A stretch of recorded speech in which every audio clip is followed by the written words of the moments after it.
So obviously we're all deeply relieved about the news of the hostages being released, relieved for them, for their families, for their friends. However, there's a high price that's being paid, potentially.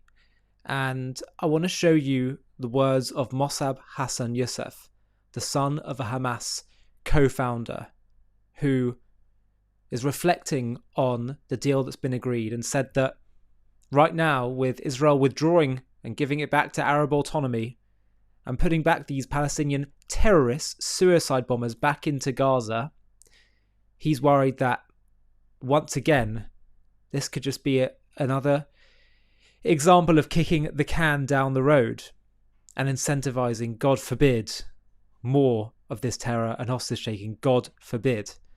I want to show you his words. This is from someone who deeply understands, Hamas and the situation in Gaza. I say this not as, with any relish. It's the most painful of questions to confront right now. But you have to hear what he has to say, because we can't just bury our heads in the sand. My brother, good to see you. Give it to me. Well, first of all, I would like to thank President Trump for his efforts to secure the release of the hostages. This is the good news. On the other hand, the situation in Gaza and the future of Gaza is in the hands of a barbaric group, that they're going nowhere. If we don't evacuate civilians, Trump's original plan to relocate the Gaza entire population, there's going to be Hamas. And if it's not Hamas, there's going to be Islamic Jihad. If it's not Islamic Jihad, there is going to be a communist Palestinian fanatics with intentions to wipe Israel off the map. Today when they release the hostages, they are not only releasing the hostages, Israel is releasing thousands of mass murderers of the caliber of Yahya Sinwar. What does that mean? Yahya Sinwar is the architect of October 7. And today, when Israel had no other choice under global pressure and global outrage, they had to release thousands of this type, of these criminals. Do you think the world is going to be a safer place after releasing such savages? I am not very optimistic. I'm very happy about the return of the hostages, but the situation is not going towards peace. If you don't listen to it now, 10 years from now, you will remember my words, and it's going to be much worse. So now we can convince ourselves that peace is happening, but 10 years from now, 15 years from now, the entire world is going to regret it. So it's better to wake up now and face reality before it come and slap us right on the face. Enough is enough. Let's be clear. We are all delighted, thrilled, relieved for the hostages, for their families, their friends, their loved ones. At the same time, we have to ask ourselves, have we been down this road before? And are we potentially risking even greater bloodshed? It's the most painful of questions.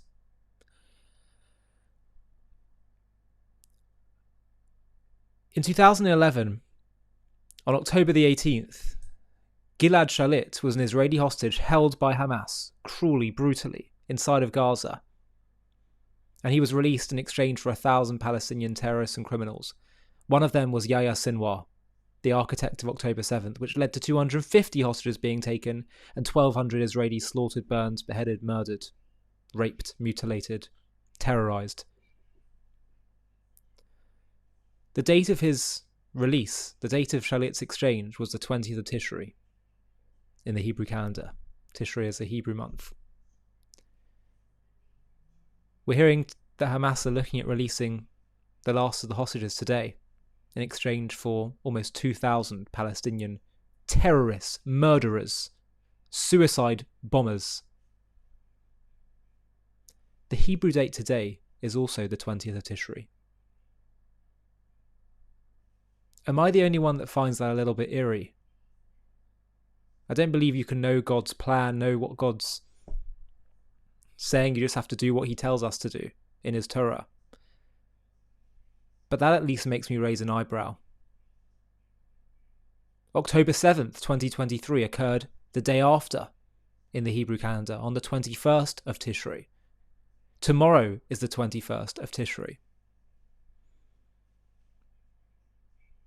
We have withdrawn from Gaza and done terrorist exchange deals in the past.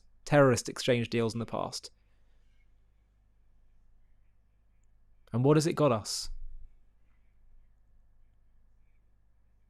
There are those who argue Israel just has to manage an impossible situation. Maybe. I say, look to what the Torah tells us.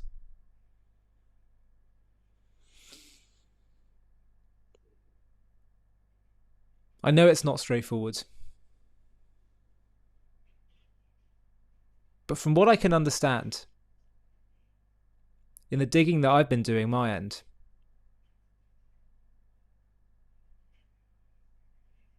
it looks like halacha, Jewish law, which values life, preserving life,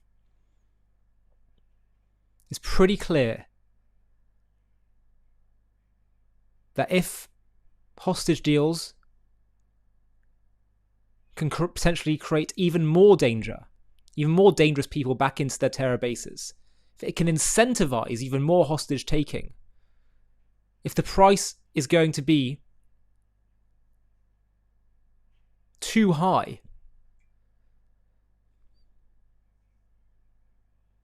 then you've got a real problem. I don't know what Israel knows, what's going on in the private rooms of high government. Maybe they've got who knows, maybe they have a way of tracking them, of mitigating all these terrorists from doing any more harm. We thought that in the past.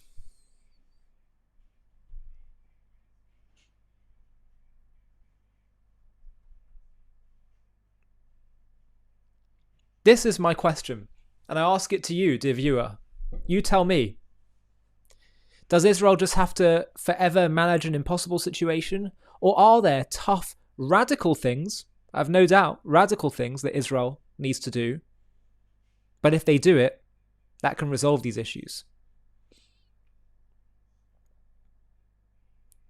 I've been saying this for a while, that our enemies, the Arab Islamic side, has no issue being utterly uncompromising with its objectives and its aims. And in addition to that, it invokes the name of God in everything it does. Maybe on both those counts, Israel should be doing the same.